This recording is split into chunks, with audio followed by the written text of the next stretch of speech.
लगभग साल भर तक फिल्म विवादों में रहने के बाद रहस्य अब रिलीज के लिए तैयार है और रहस्य की टीम हमारे साथ इस वक्त हमारी खास मेहमान है पिस्का चोपड़ा और डायरेक्टर मनीष गुप्ता। आप दोनों का बहुत बहुत स्वागत है। कैसा रहा ये सफर? बड़ा विवादित था। आप ही लोग हैं जिसने इसको इतना चर्चित बनाया। हमने तो एक फिल्म बनाई थी बहुत ही बेहतरीन थ्रिलर। आप लोग हैं जिन्होंने इसको ऐसे कंट्रोवर्शियल कर दिया। आपने सब्जेक्ट विषय इतना कंट्रोवर्शियल चुना था इसलिए हो गया। आपको कंट्रोवर्शियल लग रहा है, मुझे तो बहुत ही बेहतरीन थ्रिलर लग रही है। मनीष आगे बताएंगे क्योंकि वो उनके दिमाग की उपज है। ये मनीष के लिए एक्चुअली बड़ा कठिन सफर था, जो विवाद का सफर था। मनीष आपसे जाना। हाँ, जैसा कि आपने फरमाया, ठीक फरमाया। ये बहुत ही कठिन समय था मेरे जिंदगी का।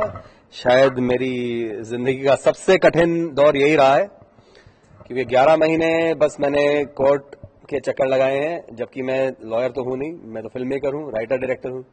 मुझे कुछ एक्सपीरियंस नहीं था कोर्ट प्रोसीडिंग्स का। अब बहुत ज्यादा एक्सपीरियंस हो गया है। अब शायद मैं लॉयर भी बन सकता हूं।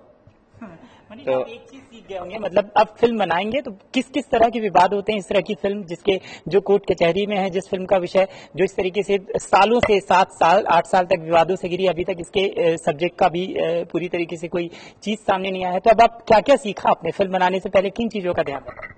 नहीं, ये मैं बिल्कुल सहमत नहीं हूं इस बात से, क्योंकि मेरा ये देखना है पिछले कुछ सालों से कि आप कोई भी फिल्म बना लो, चाहे वो पीके जैसी फिल्म हो या कुर्बान हो या गुलाब गैंग, ब्लैक फ्राइडे, कोई भी फिल्म है, चाहे उसकी कहानी बिल्कुल ही फिक्टिशियस क्यों ना हो और किसी के सेंटिमेंट को हर्ट करने का इरादा ना हो, लेकिन कोई ना कोई प्रोटेस्ट या बैन या केस हो ही जाता है। आप चाहे कैसी भी फिल्म बना लो, हल्की फुल्की फिल्म बना लो, उस पर भी हो जाता है।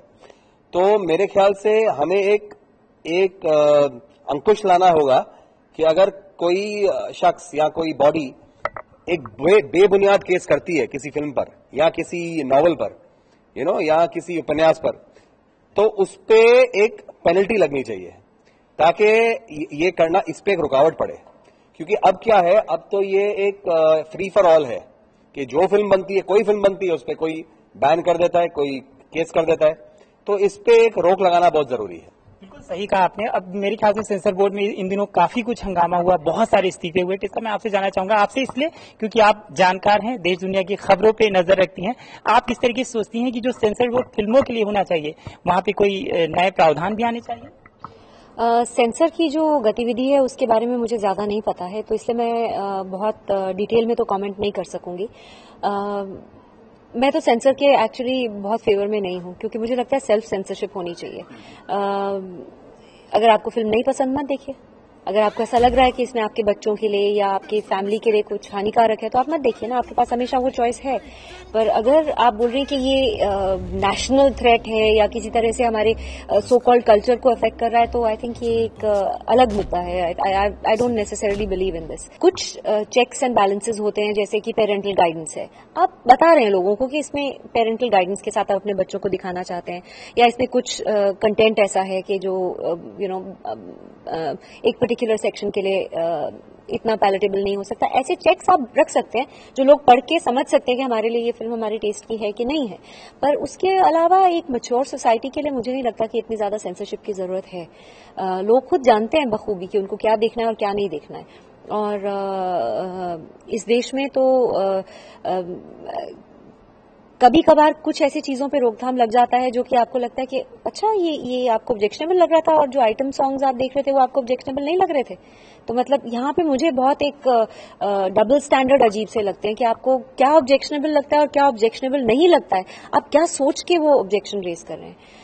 दूसरी साइड पे जो मनीष ने बात कही कि वो सेंसर को लेके नहीं, पर वो कोर्ट केसेस को लेकर, जिसका मन करता है वो उठ के एक केस कर देता है। और फिल्म्स एक बहुत ही सॉफ्ट टारगेट है, क्योंकि एक पेरिशेबल कमोडिटी है एक तरीके से, उसकी एक शेल्फ लाइफ है। वो उस पर्टिकुलर साल 2 साल में रिलीज नहीं हो तो वो इररेलेवेंट हो जाती है या डेटेड हो जाती है। तो उसका आना बहुत जरूरी है टाइम से। रिलीज डेट्स बहुत मुश्किल से मिलती हैं। उसके अलावा थिएटर्स की बुकिंग बहुत मुश्किल से मिलती है। हर चीज को एक बहुत लंबा प्रोसेस होता है फिल्म को रिलीज करने का, उसकी पब्लिसिटी, उसकी मार्केटिंग, वो सब प्रोसेस फिल्म मेकर्स बहुत मुश्किल से सेट करते हैं।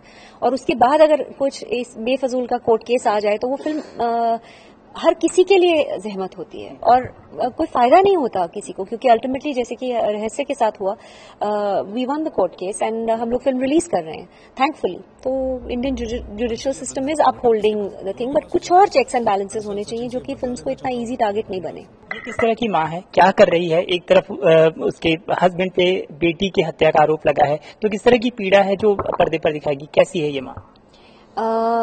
I think more than just माँ, ये औरत कैसी है, ये लेडी कैसी है। बहुत मेटिकुलस, बहुत डिटेल्ड, प्रोफेशनल, वर्किंग वुमन।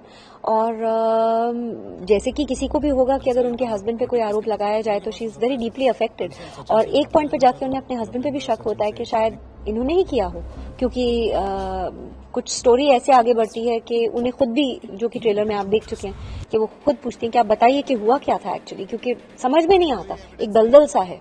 तो ऐसा ही कुछ है ग्रिपिंग इसकी स्टोरी के, लास्ट तक आपको पता नहीं चलता कि क्या हो रहा है। अरे कोई एविडेंस नहीं है तुम्हारे पास पारस्कर साहब? सीबीआई की मार खाएगा ना, तू ही एविडेंस बनेगा।